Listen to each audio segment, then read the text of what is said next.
அரசே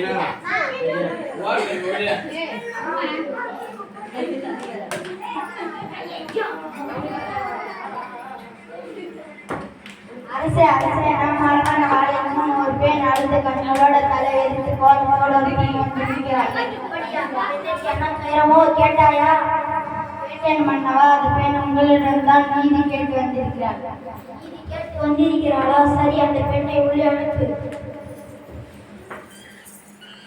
இளமொழி போன்ற பெண்ணை அழுத கண்களுடன் என்னை காண வந்திருக்கிறாய். காரணம் என்ன? உனக்கு என்ன வேண்டும்?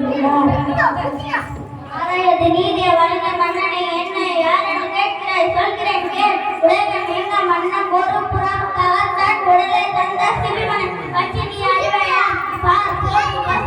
தேவனை வணங்க அதன் கண்ணை தேர்ந்தளித்துக் கொண்டு மனது சோழ நாமே பச்சினி அறிவாயா?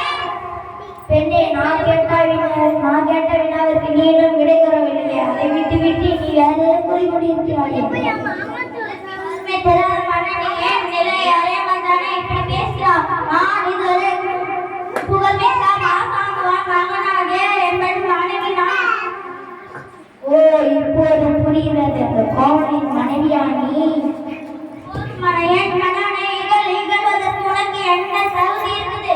ஊர்வின பயனால் ஊருக்கு வந்து என் காய்ச்சலும்பை வைக்க வந்த கணவனை அநேகமாக கொண்டிருக்கிறேன். நீ செய்தது தகுமா? போதும் பெண்ணே, போதும் நிறுத்து. கல்வனை கருமல் ஆட்சியில் மாற்றம் கிடையாது. அதுவும் மரணமாகும். இதை அனைவரும் அறிவார்கள். உனக்கு தெரியாதா என்ன? ஆராயது தாராள மன்னனே, தண்டித்தால் தடுவன் மன்னனுக்கு உரியது என்போம் நானும் அறியேன். ஆனால் நீ கூறுவது போல் என் கணவன் கல்வனால் இல்லை. அவனிடம் இருந்த சிலம்பு அரசிக்குரிய சிலம்பு, அதன் இணை சிலம்பு இதோ என்னிடம் உள்ளது. என்னே, நீ சொல்வது உண்மைதானா? உண்மையின் அரசுக்குரிய சிலம்பு பல முத்துக்களால் ஆனது. ஆண்டவர் நிறைந்த அந்த அவையில் அனைவருக்கும் உண்மையை உணர்த்துகிறேன்.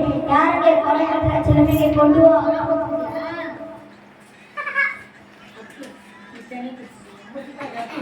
பெண்ணே, இதோ உன் கொலையற்ற சிலம்பு.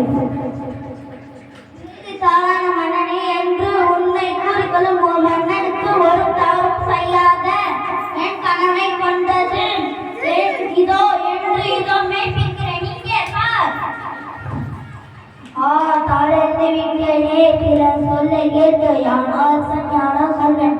இதுவரை என் குலத்தில் யாரும் செய்யாத பெருங்களுக்கு ஆளாகிவிட்டேனே. இனிமே எனக்கு வெண்பற்ற கொடை எதற்கு? செந்தோல் எதற்கு? என் வாழ்நாள் என்றோடு முடியும்.